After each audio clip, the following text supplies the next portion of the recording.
Welcome to my show, The Next Movement, hosted by Robert Johnson. On this show, we feature the stories and insights of community organizers and influencers who are making a difference in their communities. We will showcase the voices and stories of individuals and groups who are working towards positive change and making a difference. Tune in to hear from inspiring activists, community leaders, and experts who are making a difference in their local communities and beyond. Join me in this next movement. Let's explore the challenges and opportunities that community organizers and influencers face in today's world and how they are navigating the complexities of social media, politics, and public opinion. Let's bring it, ladies and gentlemen. Let's celebrate the power of community engagement and the individuals who are making it happen. Join Robert Johnson. Be a part of the next movement.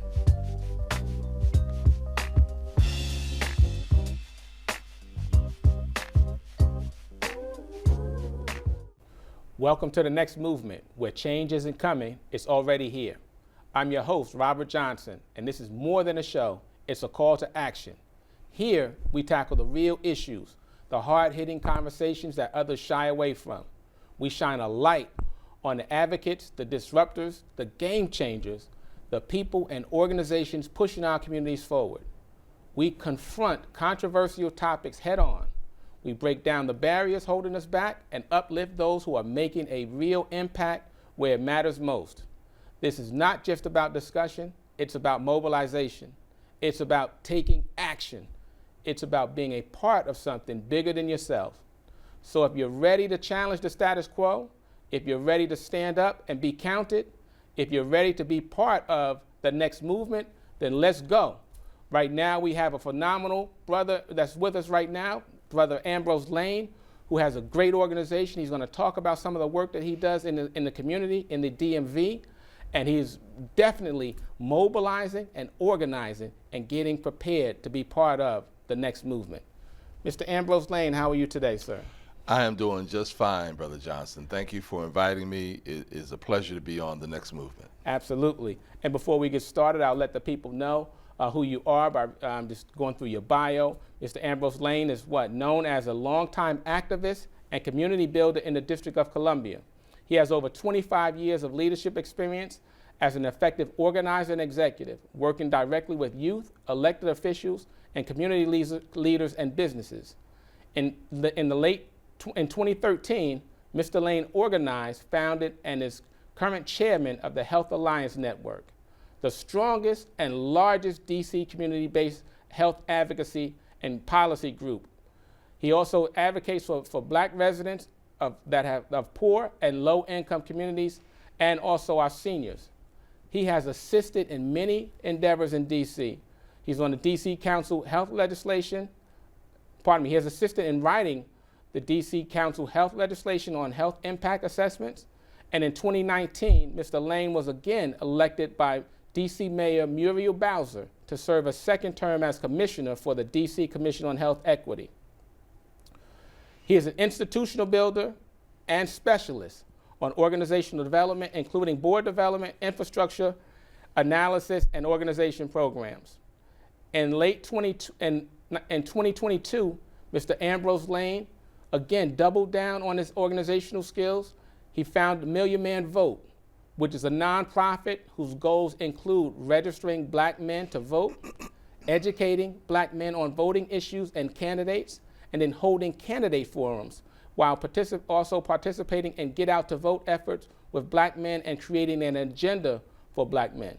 Million Man Vote has successfully conducted several conversations with fathers, men, and boys in and around the DMV metropolitan area, with hundreds of participants to explore issues affecting Black male residents. Million Man Vote is Mr. Ambrose Lane's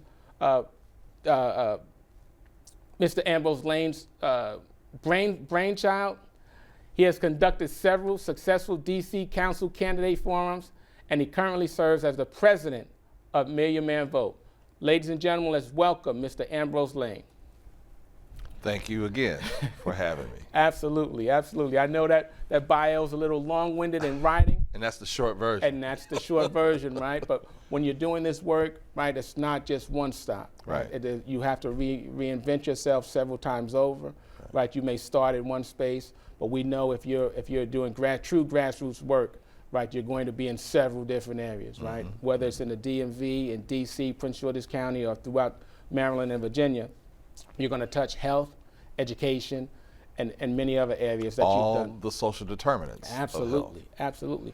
So why don't you tell me a little bit about Million Man Vote? So a Million Man Vote came out of an effort, and let me give kudos to black men working together. Okay. That effort came out of black men that were supporting President Biden during his election. And then in 2022, we decided that we wanted to impact the voting cycle, and we were trying to figure out how to do that. And then we came up with the idea of creating Million Man Vote. And the purpose of Million Man Vote, there are several purposes, but the two main purposes are number one, to register black men to vote and to get them involved in the voting process. That's the first thing, and that's critically important. The second thing is just as important, and that is having conversations with black men and boys, and in particular black men, to be able to understand the issues that black men face, and then to create a black man agenda based on that. So let's stay there for a second. So in your opinion, with some of the research that you've done and the conversations that you've had, what are the contributing factors, right, to why some black men may feel disengaged from voting? Well, there's an apathy that is there, and that apathy is based on the lack of change that happens as a result of voting. So if you go and you vote and you're voting for a candidate, or you're voting for candidates that they say is going to impact your life, and then at the end of the day they don't impact your life, you get discouraged. Right. And so there's a lack of trust when it comes to voting, lack of trust in understanding that voting can change your community, change your life, and then they don't see the change. Understood. And when they don't see the change, then why would they reason, why will I vote again? Okay. So have you found that it's changed over the course of different generations, whereas Generation X or millennials, or, is it different with the voter engagement? So the message that we try to portray is not about whether or not it's a particular candidate that's going to change your life. Okay.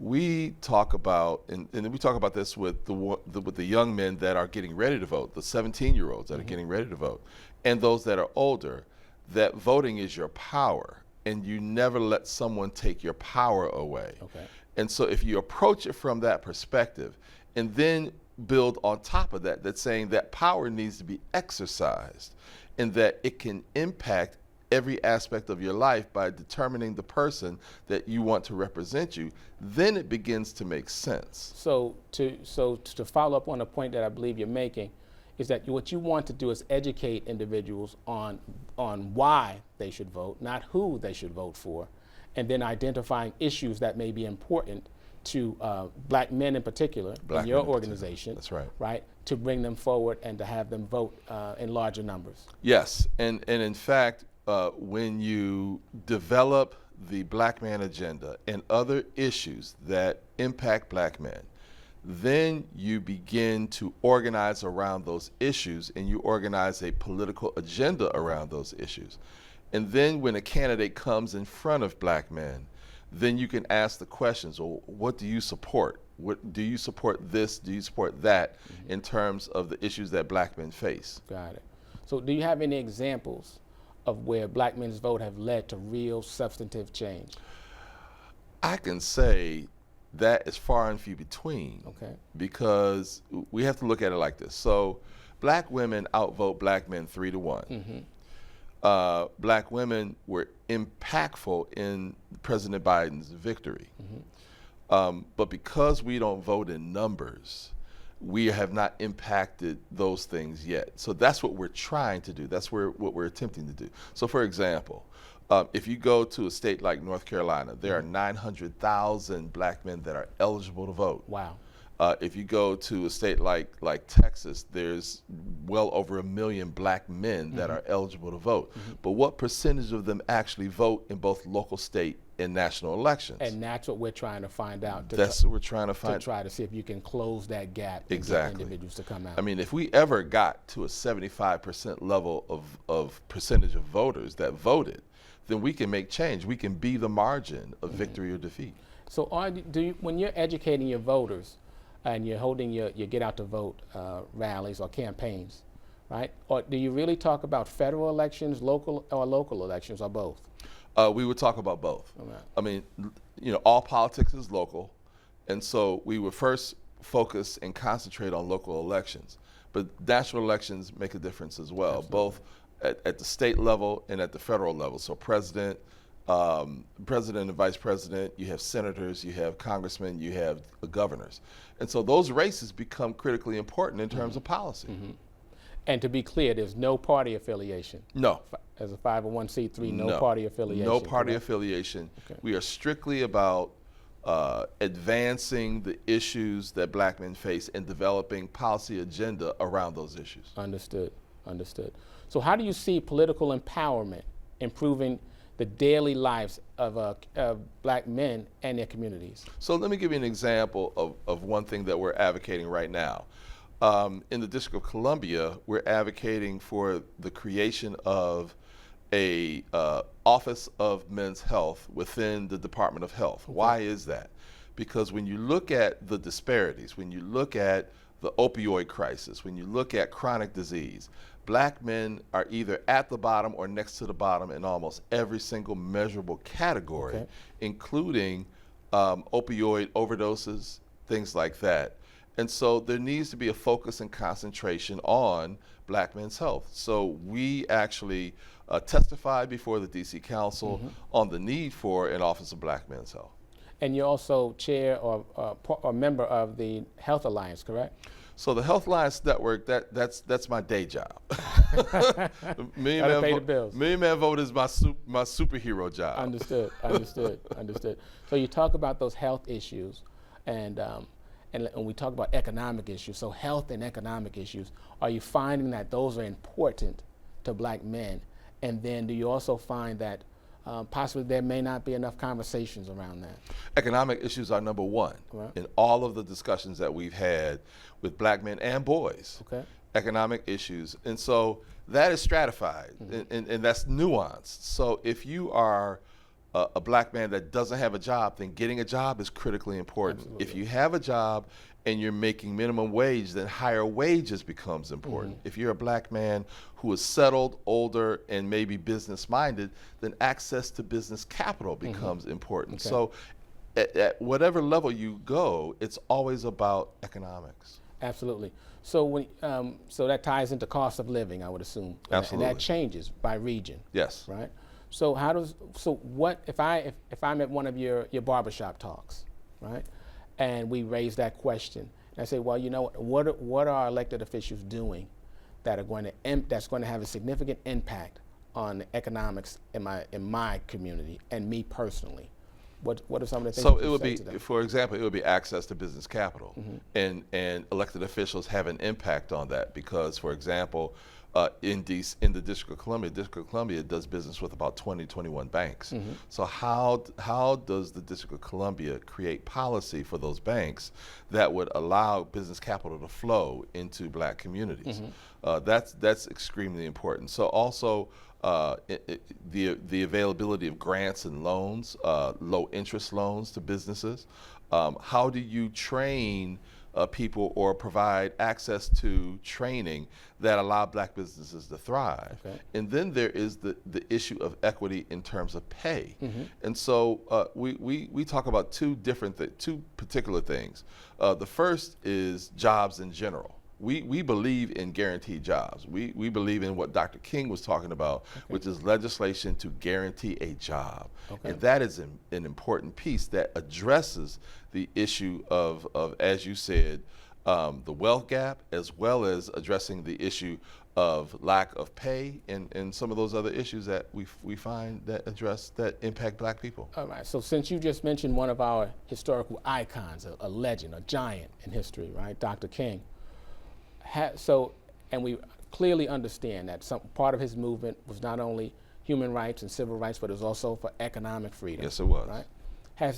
Has anything been done in the past like Million Man Vote? Like, is this modeled after anything else or any other group or organization? There are a couple of organizations, and some of them we are partnering with. So I want to give a shout out to Black Men Vote. I want to give a shout out to Win with Black Men. I work with Khalil. And so there are some model organizations. I think that where we are is that we're trying to be in that in-between space. So groups like Black Men Vote and groups like Win with Black Men, they do register Black men to vote, but they generally do that when it comes election time. We're trying to do that in-between work, in between elections. So right now, we're in 2025, and there's going to be an election in 2026, midterm elections, and then some local elections. And so we try to do that in-between work of doing the education, doing the outreach, and getting the voter registration done. Outstanding, outstanding. So how can an individual, right, assist you in your efforts? Right, so how do schools and community centers, how do schools or just anyone in the community, what role do they play in helping to advocate and to get more individuals to come out to vote? So we're almost ready to put out to the public our Black Man agenda. And we want to be able to coordinate and actually collaborate with organizations that work in Black communities to push the Black Man agenda. This is critically important because if we have an agenda that we can call our own, then we can measure candidates against that agenda. We can go to community forums, we can go to candidate forums, and we can say, what are you doing on this point? So a typical example, in addition to basic income for Black men, okay, and basic income is something that we've always championed. Correct. We are also now championing cash assistance programs for Black youth. We know that there's a high rate of crime. We know that there's a high rate of disengagement, especially when it comes to our young people. And a lot of that is economically based as well. And so if you have a cash assistance program and you tie that cash assistance program to not just good behavior, but advancing, their opportunities, that can make a big difference. So when people hear cash assistance programs, they may think handouts, right? Explain to the audience, what is a cash assistance program? What does it look like? It's no different than a government handout to Elon Musk. Okay. That's what it is. Okay. Elon Musk gets handout all the time. And so why can't we provide cash assistance to youth for them to advance themselves, to take care of things that they need to take care of, as opposed to the economic crime of carjacking or the economic crime of robbing someone. That's an economic crime. And so if we can provide cash assistance to them, then we can steer them in the right direction. So obviously in the community there's a plethora of challenges, right? Yes. And you can't solve them all as one individual organization. That's right. Right? So what other organizations and or entities in the community may be able to assist? Right? Are there churches? I'll let you answer that question. Absolutely. So even within Million Man Vote, we have representation from faith institutions. We have representation from Black businessmen.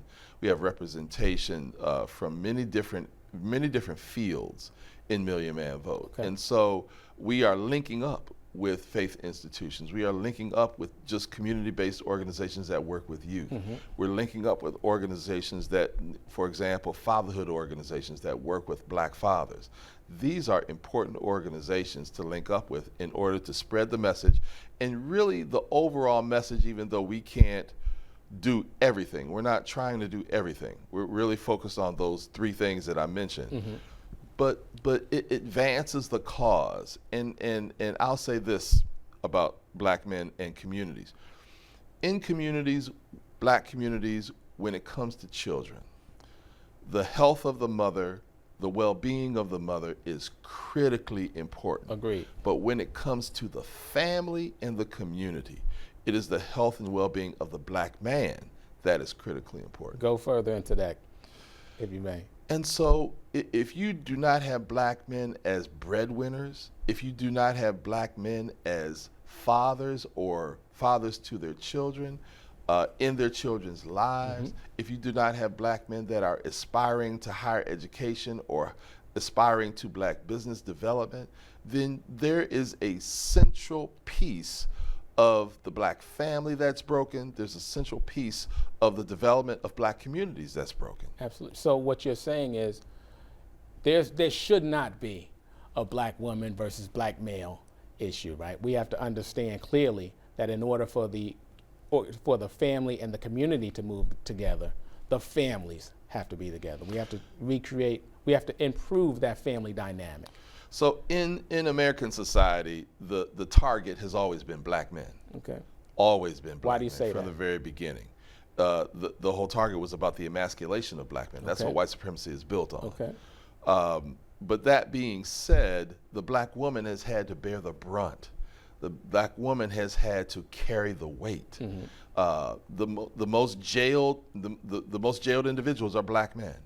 The black men suffer the worst chronic diseases of any group, male, female, black or white. Okay. So there's always been a target on the back of black men, and by raising black men's awareness about themselves and building the strength of black men, you're building the strength of the community, you're building the strength of the family. And so these are the other messages that are side messages that we promote as well. So you and I, we just had a conversation for close to 25 minutes right now, right? Now, how would you be able to, if you're trying to increase voter turnout, Right. how do you relay what we just talked about, right? And have a discussion with across generations, right? That's going to hopefully resonate with individuals and get them to want to participate in the voting process. So there's two ways. The first way is the most important way, and that is creating atmospheres where you're listening. As you mentioned, we have gone around and having conversations with both black men and boys from age 8 to age 80, and we've been doing this for 2 years. It's critically important to have dialogue and conversation and listening. But the second thing is to create measurable things in terms of voting outcomes. So let me give you an example. There are ways that within states, local municipalities can create ballot measures. And it doesn't matter whether or not the ballot measure is successful the first time. So for example, I mentioned cash assistance programs for youth. Okay. In our discussions with black youth, we know that black youth would actually get out and support that and organize other black youth around that specific issue. The same thing can be said with black fathers when it comes to custody and child support. So those issues resonate with black men, and they're willing to actually organize around those issues. So if you create a ballot measure around those issues, Okay. then you can organize. You have to create not just avenues, but real meaning for black men to get involved. Again, ladies and gentlemen, we're talking to Ambrose Lane, president of Million Man Vote. We're talking about community. Now we're going to shift and talk about community organizing and grassroots, right? So what strategies that you have used with Million Man Vote that has successfully mobilized voter turnout? And so our goal for this coming summer is to actually fan out in communities. We are partnered with a couple of organizations that do groundwork in communities, and we have a couple of them that are actually on our advisory council as well. And our goal is to go out and again knock on doors, talk to black men, actually promote the issues that we have gained from the conversations we've already done, and continue to organize around those things. And once we've been able to do that, then we can say, well, there's an election coming up. Let's all go to a candidate forum and ask the candidate those questions of whether or not they are going to support specific policies that will impact the lives of black men. Understood. So, but then while you're doing that, right, how do we leverage institutions and businesses in our community? I mentioned before faith-based institutions. I think you mentioned earlier that you did some had conversations at barbershop talks, right? Yes. So how do you mobilize those organizations to get more engaged with your movement, with Million Man Vote movement? So a good example would be addressing the issue of black men's health. Okay.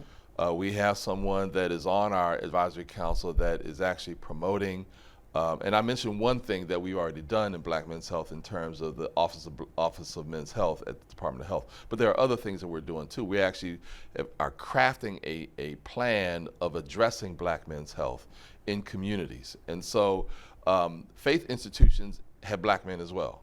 And so by going to faith institutions and talking about Black men's health, it does resonate. And so, again, it's issues that we face every day. We face chronic disease issues every day. And so how do we begin to address those issues both internally and from a policy perspective? Understood. So as we wrap up and begin to conclude, can you give me, give me possibly some of your pillars. What does your foundation stand for, right? What's the foundation of Million Man Vote, I should say? So the foundation of Million Man Vote, we are in the process of developing our platform, but we have already developed 5 planks in our Black Man agenda. We're going to end up developing about 12 planks in our Black Man agenda, which will address issues such as education, issues such as jobs, issues such as clemency. So one of the highlights is that we are promoting clemency for Black men who have been incarcerated for lack of child support payment. Wow. And why is that? Because that could be a game changer. It could be, because in 2011, the Supreme Court ruled that people cannot be held in jail or in prison for lack of child support payment. And we know that across the country, Black men have been jailed since 2011 for lack of child support payment. And you're talking about clemency solely for? Solely for those that are in jail or have been incarcerated because of lack of child support payment. No other crime, just child support payment. Just child support payment. Right, because you get some pushback on that, but. Absolutely. All right, so 30 seconds remaining. Actionable items, tangible items, and how can people get in contact with you? They can contact me through email at ambrose2m@gmail.com. And if you contact me, you can be invited to a Million Man Vote meeting. We are connecting with Black men in Virginia, we are connecting with Black men in Maryland, and we're connecting with Black men in North Carolina. Absolutely. Thank you, ladies and gentlemen. I want to congratulate Brother Ambrose Lane Jr., right, for starting Million Man Vote. It's a voter advocacy group where their goal and mission is to increase Black male voter turnout and registration for voting. Absolutely. Correct? Absolutely. So, and once again, Ambrose, give your contact information. Okay, you can reach me by emailing me at Ambrose, AMBROSE, the number 2, the letter M, is in Mary, @gmail.com. And do you also have any times that people may be able to register, or their online platform where for memberships, to increase membership? Yes, our website should be live by May of this year. Right. Okay. All right. Thank you. And that website is millionmanvote.org. There we go. Now you gave me some editing stuff to do.